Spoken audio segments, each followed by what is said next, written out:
प्यारे बच्चों, स्वागत है आप सभी को आपके अपने ही YouTube चैनल के एक और बेहतरीन वीडियो में। आप थंबनेल को देखकर समझ गए होंगे कि आज की इस क्लास में हम लोग सीखेंगे निर्देशांक ज्यामिति का फुल डिटेल्स। नियामक ज्यामिति का हम लोग पूरा फार्मूला सीखेंगे जो क्लास 10th के लिए इम्पोर्टेंट है। तो आइए आज मैं आपको बताता हूं। सबसे पहले आप सीखिएगा ये चीज कि प्रथम पद क्या होता है, द्वितीय पद क्या होता है, तृतीय पद क्या होता है और चतुर्थ पद क्या होता है। तो आपके बोर्ड एग्जाम में क्वेश्चन पूछता है प्यारे बच्चों कि 5,4 किस चतुर्थांश में जाएगा।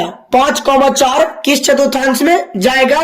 तो आपको पता कैसे करिएगा ऑब्जेक्टिव क्वेश्चन के लिए। तो सबसे पहले x वाला होता है प्लस, बाई x डैश होता है माइनस, बाई प्लस और बाई डैश माइनस। ये बात को याद रखिएगा। और ये होता है मूल बिंदु। अब प्रथम पद आपको पूछेगा तो सबसे पहले आप x पर आइएगा। तो x क्या है, पॉजिटिव। तो ये हो जाएगा क्या चीज, प्लस। ये हो गया प्लस, ये पॉजिटिव हो गया। उसके बाद आप देखिए पॉजिटिव हो गया, उसके बाद आपको देखना है कि ये प्रथम पद हो गया प्लस, उसके बाद फिर प्लस बाई पर आना है तो हो जाएगा प्लस। तो ये हो गया प्रथम पद प्लस प्लस। द्वितीय पद का आएगा, सबसे पहले आपको x पर आना है। तो x क्या है इधर, x डैश माइनस, तो हो गया माइनस। अब कॉमा फिर जाना इस पर तो बाई हो जाएगा प्लस। यानी द्वितीय पद क्या होगा, माइनस और प्लस। तो आप याद करिएगा अच्छा से। और यहाँ पे देखिए चतुर्थ के बारे में, चतुर्थ आपको देखना है, ठीक है जी। चतुर्थ पद में आपको देखना है कि सबसे पहले हम लोग जाएंगे, सबसे पहले तृतीय देखिए। तृतीय में देखिए x डैश और बाई डैश आता है तो हो जाएगा माइनस कॉमा माइनस, ठीक है। सबसे पहले x पर जाना है, उसके बाद बाई पर। तो x डैश इधर माइनस और बाई डैश भी माइनस, तो तृतीय पद माइनस माइनस।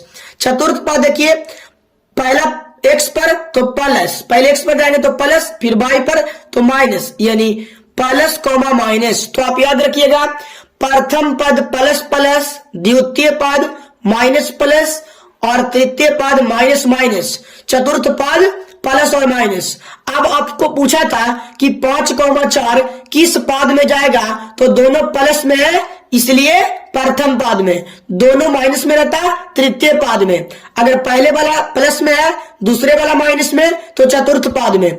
और अगर पहले वाला माइनस में है और दूसरे वाला प्लस में तो हो जाएगा द्वितीय पद। तो इस एग्जांपल से आप अच्छे से समझ गए होंगे। अगला हम लोग कंसेप्ट किसमें समझेंगे कि सर x को भुज कहते हैं और y को कोटि। x को भुज और y को कोटि। जैसा कि अगर आपको एग्जांपल दे दिया जाए 6,7 बोलेगा कि 6,7 में आप भुज बताएं, तो भुज हो जाएगा 6, भुज कितना 6, और कोटि पूछेगा तो 7, ठीक है जी। x को भुज कहते हैं और y को कोटि, तो 6 हो जाएगा भुज और 7 हो जाएगा कोटि। तो एग्जांपल इस तरीके से देगा आपको कुछ भी, तो आप अच्छे से बना दीजिएगा। अब देखिए यहाँ पे ऑब्जेक्टिव क्वेश्चन आपको है कि x अक्ष पर बाई नियामक क्या होता है। x अक्ष पर बाई नियामक 0 होता है, x अक्ष पर बाई नियामक 0 होता है, बाई अक्ष पर x नियामक 0 होता है। ये दोनों क्वेश्चन आपको उलट पुलट के पूछते रहेगा कि x अक्ष पर y नियामक 0, y अक्ष पर x नियामक 0 या निर्देशांक। तो गलती नहीं करिएगा।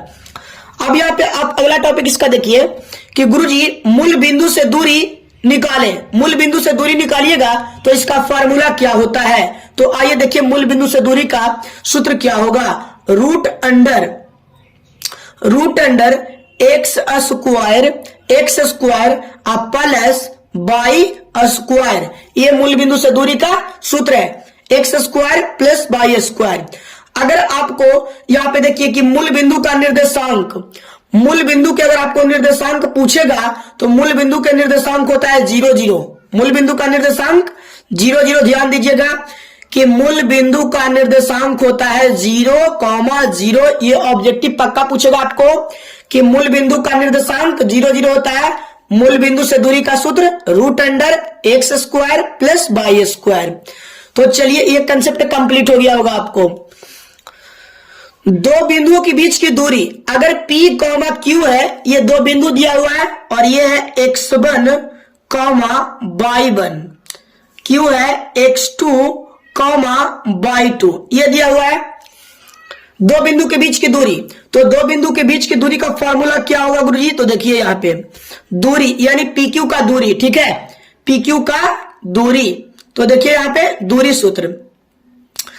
सूत्र यहां पे लिखिए, PQ का दूरी सूत्र x2 माइनस x1 के स्क्वायर, x2 माइनस x1 के square plus y2 minus y1 का स्क्वायर, ये होता है दूरी सूत्र। यहां तक आप अच्छा से दे दीजिएगा रूट को अच्छे से, ठीक है। PQ बराबर x2 माइनस x1 के square plus y2 minus y1 के स्क्वायर, ये है दो बिंदु के बीच की दूरी का सूत्र।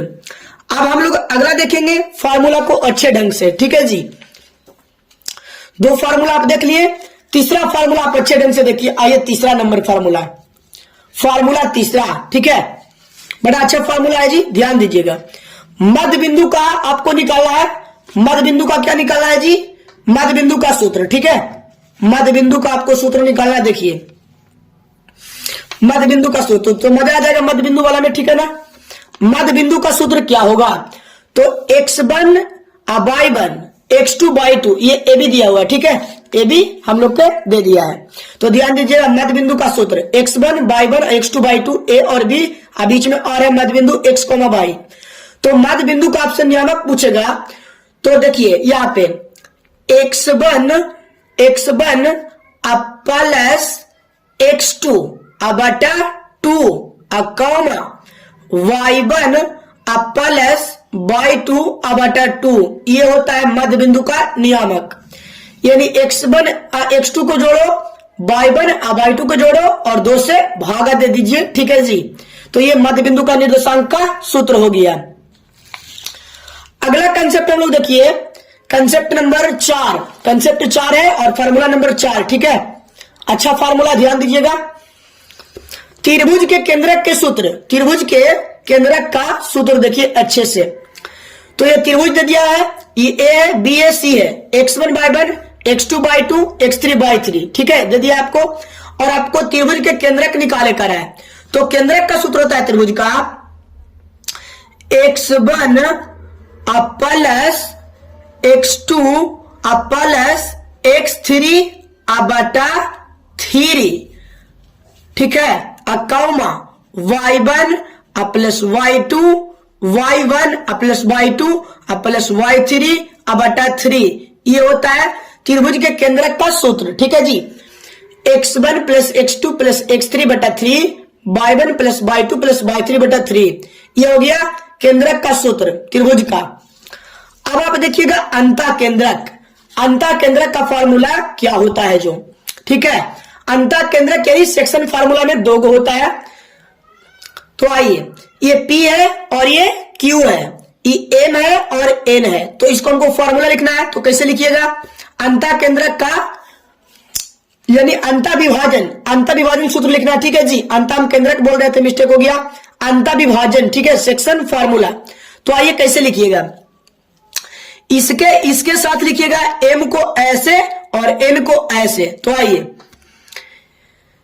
mx2 plus nx1, mx2 plus nx1 बटा m plus n, comma m by 2 plus n by 1 बटा m प्लस n, ये है सूत्र अंतःविभाजन का। देखिए mx2 प्लस nx1 बटा m plus n, m by 2 plus n by 1 बटा m प्लस n, ये हो गया अंतःविभाजन का सूत्र, ठीक है।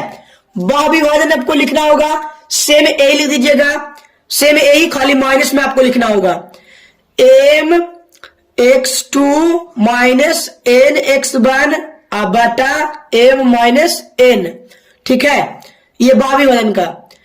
m by 2 minus n by 1 बटा m माइनस n, ये बाह्य विभाजन का सूत्र है। ठीक है, तो कंसेप्ट आपको अच्छे से कंप्लीट हो गया होगा। अब आइए हम लोग फार्मूला अंतःकेंद्रक का और त्रिभुज का क्षेत्रफल। तो अंतःकेंद्रक को आप अच्छे से फार्मूला को देखिएगा, बड़ा ही इंपॉर्टेंट फार्मूला माना जाता है बोर्ड एग्जाम के लिए। ठीक है जी, चलिए तो अंतःकेंद्रक का देख लीजिए, बड़ा अच्छा सूत्र है। चलिए अंतःकेंद्रक में देखिए ए वी सी, देखिए यहां से ए आ गया, यहाँ पे ये ए हो जाएगा, ई बी है और ये सी है। ठीक है, और ये अंतःकेंद्रक बीच वाला केंद्र है। तो सूत्र आपको लिखना है। तो सबसे पहले तो ए नीचे वाला के साथ ऊपरे वाला, यानी ax1 vy2 cx3 आइए कैसे लिखेंगे हम लोग, सूत्र को देखिए अच्छा से।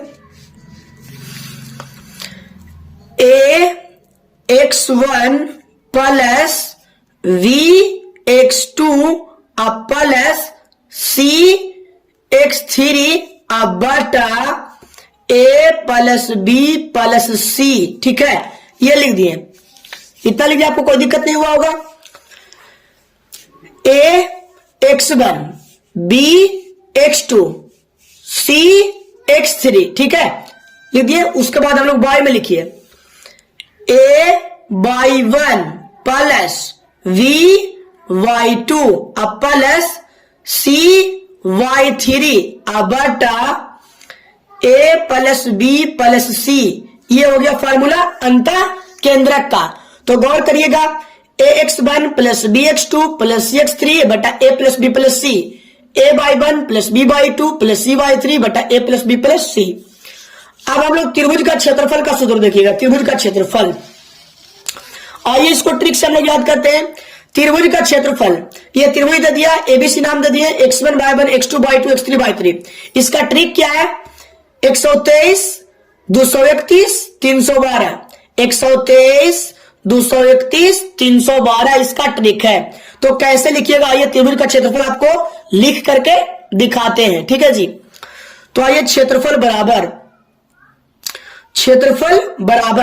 त्रिभुज का क्षेत्रफल आप पढ़े होंगे 1/2, 1/2। ठीक है, 1/2, और इसको इस तरीके से घेरते हैं। ठीक है, सबसे पहले x1, सबसे पहले कितना लिखना है, x1। ठीक है ना जी, x1 लिख दिए, क्योंकि ट्रिक में क्या है 123, तो x1 अंदर में यहां पे देखिए 2 और 3y होगा, 2 3y, तो y2 माइनस y3 प्लस, फिर यहां 231 है तो पहला होता है x, x2 यहां पे घेरेंगे, और 231 तो y3 माइनस y1 प्लस, फिर है 312।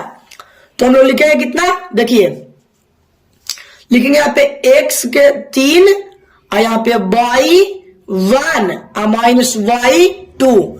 ये है त्रिभुज का क्षेत्रफल का सूत्र। तो मुझे आशा है कि आपको वीडियो बहुत अच्छा लगा होगा। चैनल पर पहली बार आए तो चैनल को सब्सक्राइब जरूर कर लीजिएगा। इस तरीके के वीडियो देखने के लिए आप वीडियो के नीचे एक सुंदर सा कमेंट कर दीजिए, कौन सा चैप्टर का फॉर्मूला आपको कंप्लीट नहीं है।